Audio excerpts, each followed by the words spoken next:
I mean, we all have many facets to our humanity, but to me, in marketing in particular, it's around like the human that is offering the service. Like, what do they bring to the table as a human first?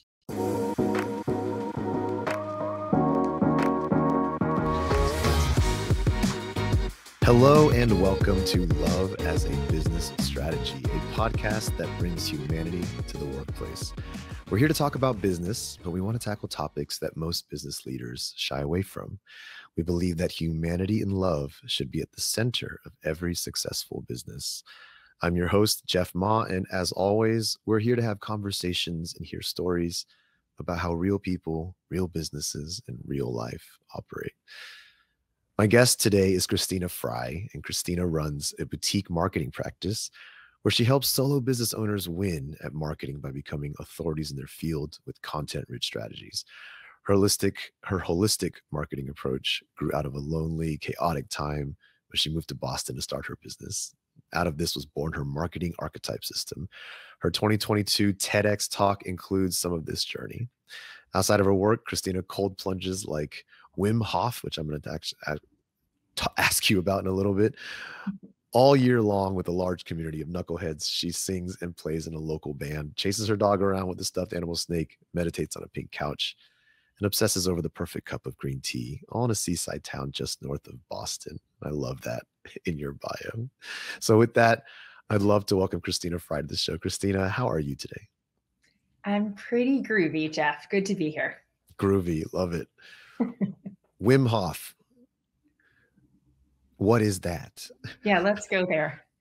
So if you ever listen to, I don't know, people like Rich Roll and David Goggins and just that whole world of extreme athletes, you might have come across this, right? So it's like thermogenesis and the benefit of going into cold, whether it's an ice bath, that whole thing. Yes, the name sounded familiar, but I didn't connect it. Now I get it. Cold plunges like Wim Hof. Yep. Brilliant. So about you though, I want to know, what are you passionate about and why are you passionate about that? Where did it come from? Yeah, what am I passionate about? In this hot minute, I'm really passionate about this strange dynamic of where it just seems like humans are drawn to things that are lonely edges. That's the term I've given it. I actually have a podcast called The Lonely Edges. I didn't mean to go here, but like really, that's the true answer when I really just sit and listen to myself. Like there's this interesting tendency of us to just go off on our own journey, I feel, as humans. And that can be really confronting. That, to me, just to be really specific about what I'm talking about, it's more like we all have our own inner truth around a lot of things. It could be like your path. It could be something you want to express creatively. It could be the way you have a relationship. It doesn't matter. But it's your own. And as lovely as that is to be unique, it can also be unbelievably lonely and separating if you're a part of a comfortable tribe or you have a lot of comfortable habits or just. So to me, what I'm fascinated about and passionate about is the courage it takes to do it and the value that it brings when you actually go off on your own in a healthy way, and that it connects you ultimately to the people you need to be connecting with and the part of life that means something to you. Like, it's incredibly connecting and lonely at the same time. It's just like a paradox. Well, I've heard amazing things about people who take like solo wilderness or like adventurous hikes out, like spending a night under the stars, coming back and actually finding that isolation and that loneliness comes back and reconnects you in strange and unexpected ways. Is that kind of the analogy that works? Yeah. And one thing, just to really, I don't know, something that I'm called to share, which I don't usually share. When I was really studying energy dynamics back in Berkeley, California, at a place called the Berkeley Psychic Institute. And, it was basically closing my eyes and living in my sixth chakra, just like looking at energy, your third eye. If we want to nerd out on that side of things. I know that's probably not where you thought we were going. But anyway, one of the things I learned there that I think is really challenging is the value of disconnecting cords. And what I mean by that is, let's say you're super close to somebody and you have this agreement between you. You're going to do this and I'm going to do that, and we'll stay locked in that agreement forever. And that's like an energy cord, and there's conditions in there, right? And just like the healthiest way to be is not to have any of those cords and just to be of the moment. It was really confronting when I took that on. I was like, oh my gosh, is that really, I mean, I want cords because aren't cords connections? But it's like, no, it's actually codependency. And when you let go of expectations, conditions, all like beliefs that you have lodged in place rigidly, that's where you can be free to be who you are. And I just mentioned this to some friends the other night, and they're like, yeah, no, we're not interested in that. Like, you have to have cords to people. It's like, you can have agreements with people. That's not the same thing. Yeah. I mean, I can think of times in my life where that's definitely held true, where when you're actually able to do the kind of uncomfortable thing of disconnecting and undoing some of the things that feel safe, it's the only way to kind of actually reach new potential. So very, very, very profound for me to hear you say that. And I think it's something worth thinking about for everybody. But I know we're having an interesting talk today because we're on a podcast called Love as a Business Strategy, where we want to talk about marketing, which there's that cord that we can connect. Let's do that. And then there's all these pieces around that mindset and this kind of approach you have. So I want to start connecting those dots. I know you have a talk, Marketing for Humans. What does that mean? Are you talking about marketing at humans or marketing for the humans that are doing the marketing? What is Marketing for Humans? Okay. Marketing for Humans points to two different things. I think it's just two. So the first thing is that each human has this fundamental way of connecting and serving and coming alive with just helping people. To me, that's like this rich humanity. I mean, we all have many facets to our humanity, but to me, in marketing in particular, it's around like the human that is offering the service. Like, what do they bring to the table as a human first? So that's, we'll probably talk about marketing archetypes, but that's what I point to when somebody discovers their own marketing archetype. It's like, how do you love helping humans? So that's one aspect of the human. The other aspect is, as a, let's say, consultative or coachy kind of expert professional, which is who I usually work with, you only have so many hours in the day. And so let's establish you as an authority by choosing one really appropriate, and there's many different, criteria for that, but one great strategy that establishes your expertise, your care, your message, your method, everything that you can just do consistently to get great clients. So it's like a human workload. Let's call it that. I love it. And I think what drew me to this conversation in the beginning is that, like, we all understand, we are humans, obviously, at a very literal level, but we don't always think of ourselves as humans in the business world anymore. We're entities and businesses and target audiences and things like that. And I think anytime I see a business function tied with humans or humanity, I mean, we talk about love as a business strategy, tying these two. When I see marketing for humans, I'm always instantly intrigued at hearing how to draw that element out. And so would you mind diving in that a little bit for me? And I know you said it's two facets. Maybe you can pick one and can we start diving into what the humanity here around marketing? I'll start with the first one, and that is I'll call it your marketing archetype, because that's the terminology I use. And there's this process that I walk people through, and it's a little bit of a sneaky process because what I'm trying to tease out is their natural way of serving, like, again, without their professional moniker. So let's say I were to walk you through this guided journey, Jeff, where you basically go to a location in your mind that represents how you want to feel when you're actually in connection with the people that you want to do business with. So A lot of people will go to like, you know, a beautiful mountaintop where they're just offering something really inspiring there. Like I know there's probably a lot of dots that I would need to connect, but it's just sort of the vibe. How do you want to feel when you're connecting with people and helping them make good decisions, i.e. to work with you? So like, where is that place? Where would you go? So then you go to that place. And then when you're there, I have you invite 3 people to share that experience. And you basically share of yourself in the most generous, beautiful way. Like you're exactly where you want to be. You're experiencing exactly what you want. And now you're going to turn around and offer that to other people.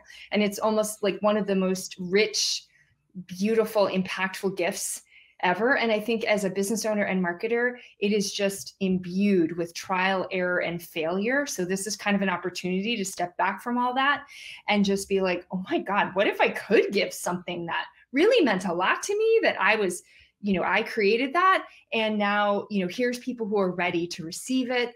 And when I have people do that, number one, the place they go is always unique to them.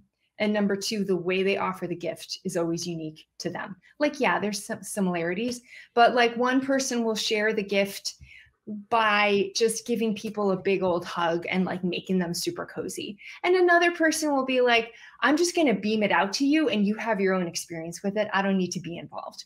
Or then there's another person who's like, yeah, let's go on an adventure. Let's do this. And like, just get in there and hash it out. So, but there are all these fineries that come through, and it's my sneak attack way of being like, all right, let's talk about what just happened when you close your eyes. And guess what? All of that points to an archetype. It's like, if you're the one who, like a current client is a loving witness, and in her journey, that's exactly how she appeared in her location. She would just let people do their thing and be this like loving presence. And that became her archetype. That's the work we're doing, is figuring out ways that she can show up that way as much as possible in her business. So that's sort of step 1, is like, what is your deepest, most satisfying, consistently like energy giving way of serving other humans? I mean, I've said this like 3,000 times, but and that turns into an archetype, which then turns into messaging, because that archetype is going to speak a certain language. It's going to say certain things, right? You can kind of play with it.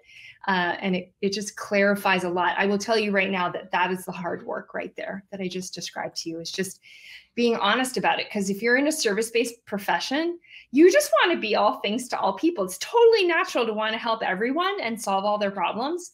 And it's really tough sometimes to be like, this is my lane. This is how I want to make a difference. This is what's going to sustain me over years of time.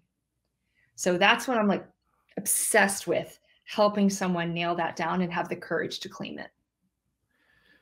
And Christina, that is very impactful in the sense that when I think of what you just described and doing that exercise, being able to successfully find that for myself, I find it almost disconnected in a good way from marketing, or in a sense, we're constantly marketing ourselves. We're constantly selling ourselves in every context with our friends, family, colleagues, everything. And so it's almost like, if I were to be able to find that for myself, I see benefits just for me as a human and how I want to bring myself to the table in any context. And that gets me kind of excited, because I know the end outcome is to like help build the marketing strategy and things like that. But at the same time, it feels like this is a step that's worth taking for our own personal growth.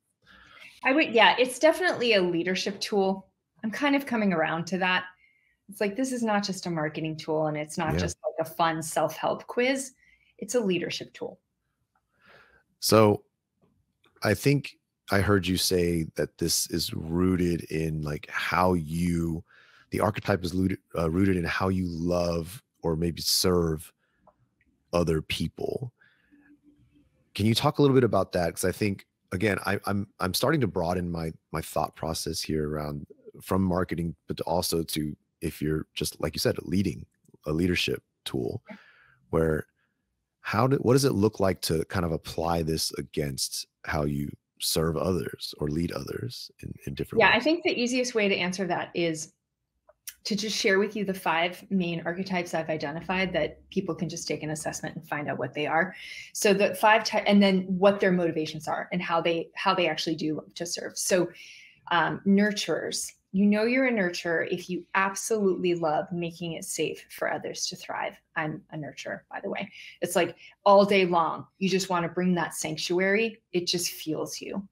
So that's number 1. Number 2 is adventure guides. Adventure guides are people who, again, dead giveaway is you just want people to go for it on every level. A lot of times you can see what's possible for people way before they do. And it's all about boldness. So that's adventure guides. And you need to be modeling it, just saying. Okay, door openers. Door openers are the 3rd category. And I call them the diamond mind, because they absolutely love having different facets and perspectives on everything they ever talk about. Their whole why is opening up possibilities just in perspective change. So it's like your new worlds open up just by changing your viewpoint. So that's a door opener, and they're natural educators, obviously, and natural learners, obviously. Steady presence is the 4th category. And these are the people who usually hate marketing the most. And this is sort of the pillar, the calm in the storm kind of person who has a very deep treasure trove of expertise, resources, people that they know. And their why is to assure people that they can get from here to there, like they can get through the storm or get where they need to go with all the stuff that they can help them with.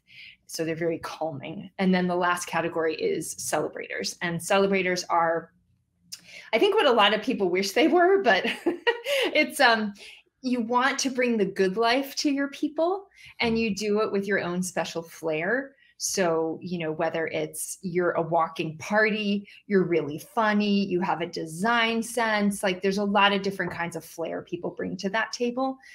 So those are the 5 main categories. And as you can see, they're pretty darn distinct from each other as far as like what they love, the transformation they love to enact in others. Yeah. And it seems, can you talk a little bit about what manifests in these different archetypes in terms of when they engage with people, when they are loving and serving? What does that look like for these different archetypes, and how they're different? Yeah. So with nurturers, a lot of times nurturers are this calming presence and they don't even realize it. All they have to do is walk into a room, and it's like even before they open their mouth to give their talk or whatever, people are starting to calm down. I worked with a coach for a couple of years, and I actually attended her talks because they were talks we worked on together, and I wanted to see her in action. And I would watch the room change entirely, and people could really connect into their own inner truths as far as I could see, just by her being there. I mean, she really didn't have to work that hard. She just had to be her. All right, so that's nurturers. Adventure guides, you connect by a kind of being a pain in the butt. Meaning like, dude, you could do so much better than this. And guess what? I'm doing it. Like, that's how you connect and serve. It's like, make sure you're going for your bold stuff so that you can then turn around and be like, hey, I'm living by example. And then people feed off that. And it's like, oh my God, she's doing it, or he's doing it. I'm in. Like, I want to do that too. I'm on board. And I think of a lot of the athletic, like podcasters or whatever, like you hear from people like Rich Roll or ultra marathoners, like they're doing it. I want to do it. That. Okay. Door openers connect by just offering amazing innovation that's relevant. And door openers never not have ideas. They usually have way too many as far as like how to help and how to solve problems. And it's just like, just slow it down and give us one little nugget at a time, and you will change lives, just because they're just natural innovators. And then, like, I think of Leonardo da Vinci as like the quintessential door opener. Steady presence is the way that they truly help. And I will just share with you that I just brought on a financial advisor in my own life, and he is a quintessential steady presence.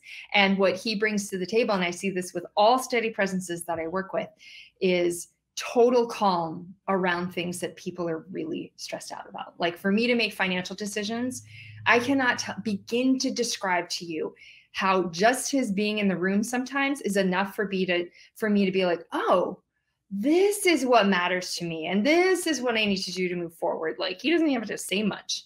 That is a steady presence on their game. And also, they need to nerd out.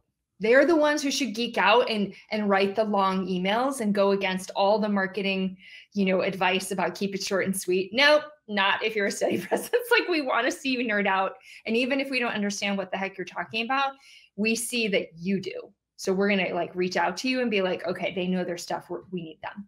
And then the last one, celebrator, is, celebrators are just like magnetic in a way. Like, people just, they can enjoy life so much more easily than the rest of us, or just bring a certain flair. And so all they have to do is share it. And people are like, I want to be part of that party. I just want to go to that party. And once that party vibe, I'm generalizing. Not every celebrator is a huge partier, but I'm just saying, like, just metaphoric party of that person. Then people just want to be around that. And they'll be like, okay, I'll just, whatever you're selling, I'm buying. Because they want that experience of like the good life. As you explain each of these, I'm already picturing people in my life, people I know that fit squarely into some of these. But I'm also curious, is this something that typically has a single dominant archetype for people? Are there 50-50s? Do people span across 3 different ones? Is that common, or is it more like, no, if you feel like you're more than one, you probably aren't digging deep enough to find your one? I have found that I myself am actually 2. I'm mostly nurturer with a side of door opener. A lot of people get 2. And sometimes they're equal and sometimes they're not.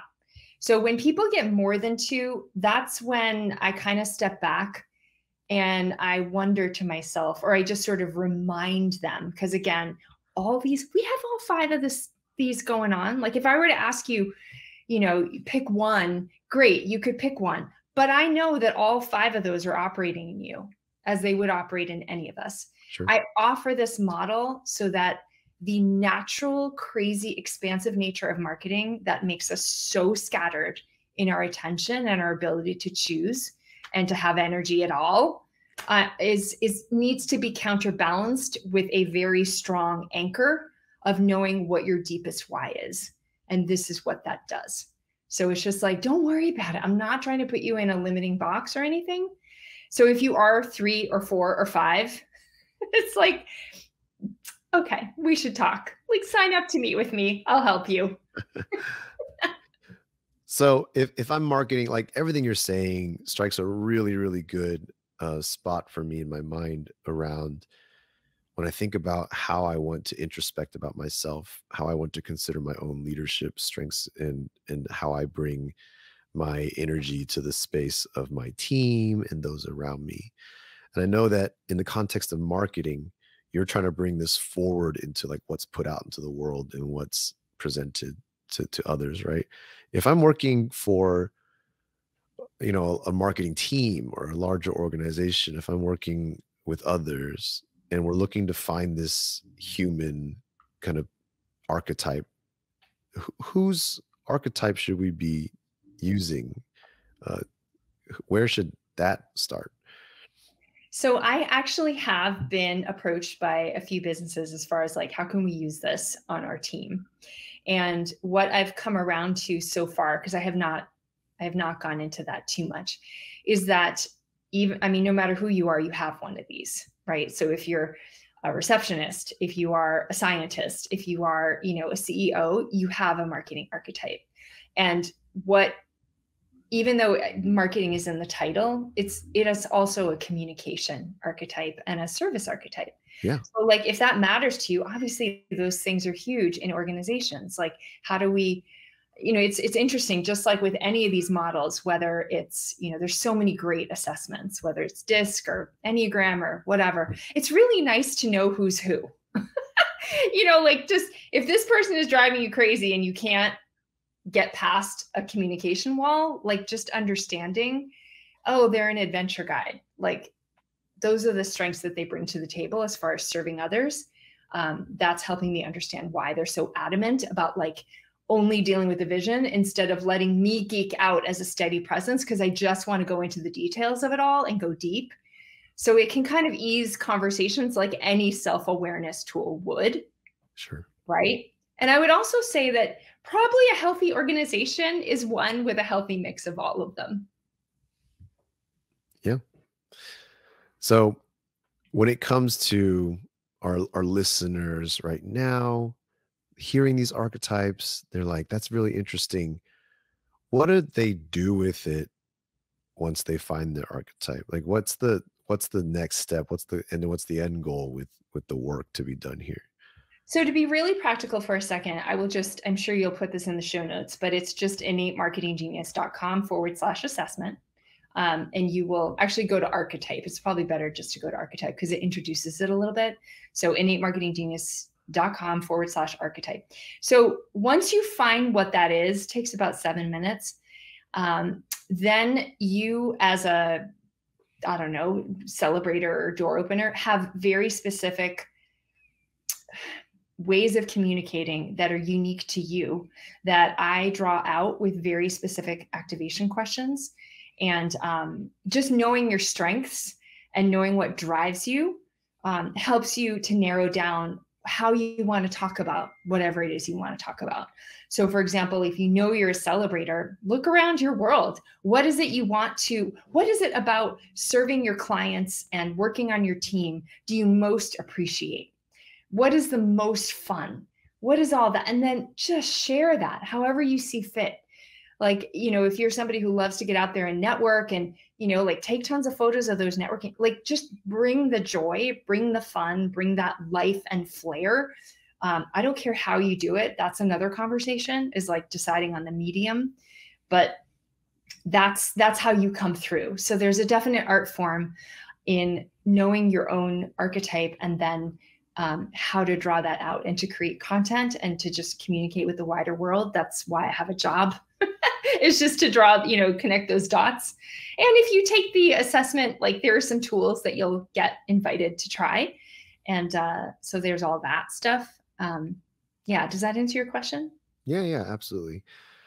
I think as we kind of reach the end of the conversation here, I'm curious if you have any kind of tips, advice, a saying, a quote, anything that is for the audience to kind of it doesn't have to be practical, I guess, but in the sense of something to kind of take from this that can instantly add some value for people. Yeah. Well, okay, I'll do a short one and then a slightly longer one. So the short one is, your voice has transformative powers you probably don't know exist. Just the way when you open your mouth to speak, you're doing something with that mechanism on a very deep level, a lot of times that, you probably haven't nailed down yet. So there's that. You've got some magic that you could probably access more of. That's number one. And number two is, if you have any resignation or feelings of failure or whatever, like we tried this Facebook ad and it didn't work. We did, an email campaign and we got a really low open rate. We, launched a program and it just didn't go anywhere. Here's my question to you. If you could close your eyes and pretend you have all the money in the world and you could give anything you want to lots of people that would be truly impacted by that gift. Okay. Honestly, just even asking that, I feel better. I haven't even answered the question yet. So just like, let something drop in as like the gift that would be truly delightful and fulfilling to you. And then see yourself giving it out and see how it changes your day and see how it changes how you feel about your marketing. You're going to just get back up again. I can tell you that, and try something else. I love it. I feel like this has been a very roundabout in my head way of like, in a good way. It's connecting so much of what we talk about around humanity and love and bringing that to the workplace. And I know that you come from a marketing centric kind of approach, but I've been consistently connected to the larger picture this whole time, kind of talking about there's just so much humanity in like how you divide these archetypes up in just a very real way that I can instantly see humanity in all five and how it really makes a difference understanding which one is ours. It connects for me. And I really, I was drawn to this conversation because you said marketing for humans. I wasn't honestly sure how it would connect to love as a business strategy at first, but I'm really, really glad we had this conversation because it really does. It really fits 100% perfectly. And I'm really excited to kind of go take that assessment of myself and see where it lands me. So Yeah, thank I'll you be so curious much. to see which one you are. I have some guesses, and I'm going to write that down and see where I land. So I might do Awesome. that right after this. So Christina, thank you so much for taking the time today and chatting with me. Yeah, it was fun. Thanks, Jeff. To the audience, appreciate you as always. Thank you for sticking with us and tuning in. I hope you've checked out our book, Love is a Business Strategy. You can check out more at loveisabusinessstrategy.com. Be sure to check out the innatemarketinggenius.com/archetype link that we will put in the show notes to take that free assessment. Correct, Christina? Mm-hmm. Yep. Yeah. So I think that'll be a fun little exercise we can all do. Hopefully would love to hear how it turns out for you all. With that, thank you, everybody. We'll see you next week. Have a great day.